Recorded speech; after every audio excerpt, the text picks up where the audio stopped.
প্রথমে আমি ছেলেকে স্কুলে মানে দিতে যেতাম আর কি।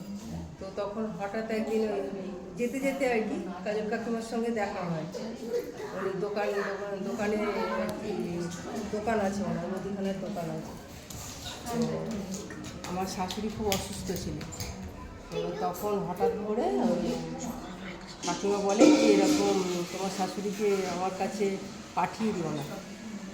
তাই আমি বলছি কেন? বলছে আমাদের এখানে যে বাপন নির্মলা মায়ের ধ্যান করে। তো কিছুদিন হলো আর কি আমার বাড়িতে হচ্ছে, এসো। তা আমি বললাম ঠিক আছে, মাকে পাঠাবো। তো মা গেছে যথারীতি বলার পরে। তো মা সপ্তাহখানে 2 সপ্তাহ গিয়েছিল। 2 সপ্তাহ যাওয়ার পরে তো মা আর যায় না। তো এরকম আবার আমি তো রোজই যাই ছেলেকে দিতে।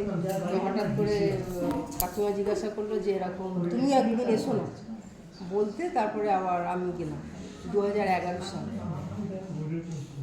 তো তারপরে প্রথম সেই দিন বাপনও এসেছিল তখন ওইখানে তারকেশ্বর সেন্টার থেকে।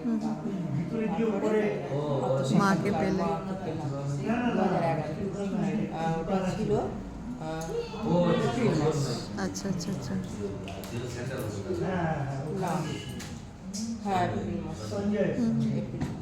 ওইভাবে মাকে নেবা। এইভাবে মাকে পেলাম।